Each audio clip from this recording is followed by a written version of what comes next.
Recolección de datos cuantitativos. Se analizarán los requisitos que el instrumento debe cubrir para recolectar los datos. Recolección de datos cuantitativos. Se realiza mediante instrumentos de medición representando las variables de la investigación. Tipos: cuestionarios de preguntas cerradas y abiertas. Se realiza en un contexto autoadministrado mediante entrevistas, ya sea personales, por teléfono o Internet. Escalas de medición de actitudes. Los requisitos: que sean confiables, que se obtengan resultados consistentes. Validez: grado que el instrumento mide la variable. Y objetividad: grado en el que es permeable. ¿Qué implica la recolección de datos? Se realiza después de la selección del diseño de investigación y muestra, de acuerdo con el problema. El siguiente paso es recolectar datos con un propósito específico mediante el plan, el cual incluye fuentes que proporcionen los datos, por ejemplo, personas, observaciones, documentos, archivos, bases de datos, etc. La fuente se encuentra en la muestra seleccionada, definida con precisión, a través de un método que debe ser confiable, válido y objetivo. Una vez recolectados, se analizan para responder al planteamiento del problema. Otros elementos importantes: variables a medir, definiciones operacionales, la muestra y los recursos. Todos deben ser medibles. ¿Qué significa medir? Es el proceso de vincular conceptos abstractos con indicadores empíricos. En este proceso, el instrumento de medición tiene un papel central, ya que él representará los valores visibles de conceptos abstractos.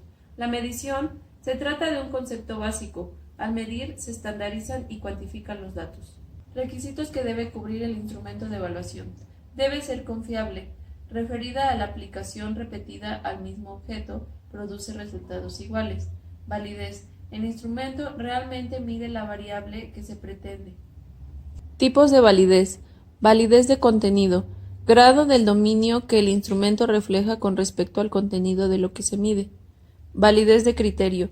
La validez del instrumento de medición al comparar sus resultados con los de algún criterio externo que pretende medir lo mismo. Validez de constructo. La más importante, ya que se refiere a qué tan exitosamente el instrumento representa y mide un concepto teórico. Determina qué está midiendo y cómo opera para medirlo. Relación entre confiabilidad y validez. Un instrumento puede ser confiable pero no válido. Por ello, es requisito ser confiable y válido. De no ser así, los resultados no deben tomarse en cuenta. Factores que afectan la confiabilidad y validez que introducen errores a la medición. 1. Improvisación. 2. Instrumentos no válidos en el contexto. 3. Inadecuado para las personas a las que se aplica. No es empático. 4. Cuestiones referentes a los estilos personales de los participantes. 5. Condiciones en las que se aplica el instrumento. Y 6. Falta de estandarización. Por ejemplo, las instrucciones o aspectos mecánicos en la escritura del instrumento. La objetividad. Grado en que el instrumento es permeable a la influencia de los sesgos y tendencias del investigador que lo administra, califica e interpreta. La objetividad se refuerza mediante la estandarización del instrumento y la evaluación de los resultados. La validez, la confiabilidad y la objetividad no deben tratarse de forma separada, ya que sin alguna de ellas el instrumento no es útil para llevar a cabo el estudio. Un instrumento es imposible que sea perfecto. Generalmente se tiene un grado de error. Procedimiento para construir instrumento de medición. Hay diversos tipos de instrumentos, sin embargo, el procedimiento general es semejante. A continuación se presentan las fases que se deben seguir. Fase 1. Redefinición fundamental. Reevaluar las variables, el lugar donde se recabarán los datos que van a ser medidos y el tipo de datos que se requieren obtener. Fase 2. Revisión de la literatura. Encontrar en la literatura instrumentos utilizados en estudios anteriores para identificar herramientas útiles. Fase 3. Identificar dominio de variables a medir y sus indicadores. Señalar con precisión los componentes, dimensiones y factores que integran la variable, y se establecen indicadores en cada dimensión. Fase 4.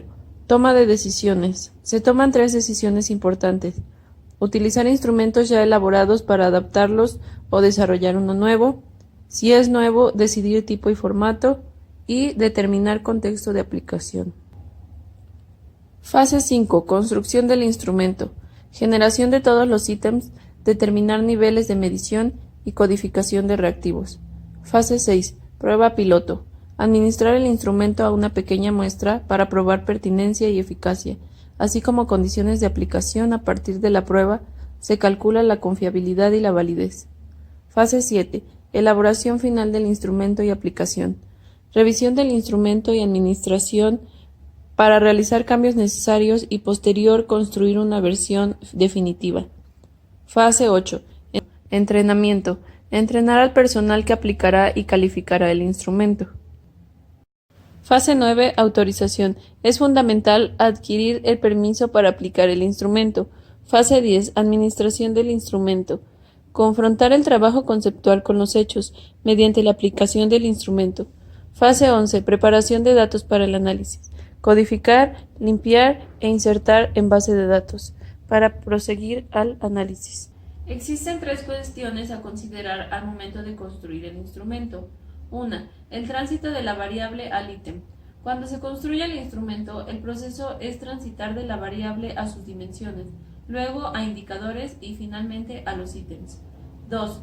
Codificación. Codificar los datos. Significa asignar un valor numérico o símbolos que los represente.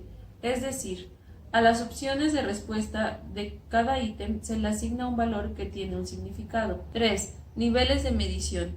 Nivel de medición nominal. Hay dos o más categorías del ítem. Las categorías no tienen orden. Nivel de medición ordinal. Hay varias categorías, pero mantienen un orden de mayor a menor. Los símbolos sí tienen jerarquía. Nivel de medición por intervalos. Además del orden de categorías, se establecen intervalos iguales en la medición. La distancia entre las categorías es la misma a lo largo de toda la escala, por lo que hay un intervalo constante.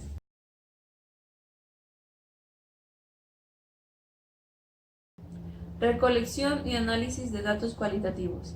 A continuación se hablará de la vinculación que existe entre la conformación de la muestra, la recolección de datos y el análisis. Asimismo, el papel del investigador en dichas tareas. Recolección y análisis de datos en la investigación cualitativa. Busca datos para convertir en información. Recolección de datos. El investigador es el instrumento. Se da en ambientes naturales. No se miden variables. Herramientas principales. Biografías, documentos y registros, grupos de enfoque, entrevistas, observación, bitácora. Se realiza un muestreo para analizar los datos. La estructura, organización de datos, transcripción del material. Se auxilia de programas computacionales. Análisis del material. Principales criterios de rigor, validez y confiabilidad. Dependencia, credibilidad, transferencia, confirmación. Requiere codificación. De primer nivel, crear categorías. De segundo nivel, interpretación, patrones, generación de hipótesis y explicación de teorías. Después de elegir la muestra. En el proceso cualitativo no lleva una secuencia. Las acciones cumplen con los objetivos y responden a las preguntas de estudio. Recolección de datos desde el enfoque cualitativo. Lo que se busca es obtener datos que se conviertan en información. Se recolectan con la finalidad de analizarlos y comprenderlos y así responder a las preguntas. Esto ocurre en el ambiente natural y cotidiano de los participantes. El investigador será el principal instrumento mediante métodos y técnicas para recoger los datos. No solo analiza, sino que es el medio de obtener la información. Se utilizan múltiples fuentes de datos, entrevistas, observaciones, documentos y materiales diversos. Unidades de análisis que se incluyen en el proceso cualitativo. Significados, referentes lingüísticos que utilizan para expresarse. Prácticas, actividad continua definida como rutina. Episodios, sucesos sociales sobresalientes. Encuentros, unidad dinámica que se da entre personas para intercambiar información. Roles, sirve para que la gente se organice y dé sentido a sus prácticas. Relaciones, interacciones que forman vínculos sociales. Grupos, entidad social. Organizaciones, unidades con fines colectivos. Comunidades, asentamientos humanos. Estilos de vida, conductas adaptadas a una situación. Papel del investigador. Debe ser una persona sensible que construirá formas inclusivas para descubrir las visiones de los participantes. No debe inferir en la recolección de datos y obtener la información tal cual la proporciona el participante. La recolección de datos se realizará mediante diversas técnicas y con el uso de diferentes herramientas. Esto encaminado por un proceso con el fin de reunir la información requerida para el análisis que se utilice en la investigación. Este paso es muy importante, ya que permite sustentar el conocimiento de la información adquirida y confirmar si es confiable y válida, siendo el investigador el elemento más importante para poder adquirirla.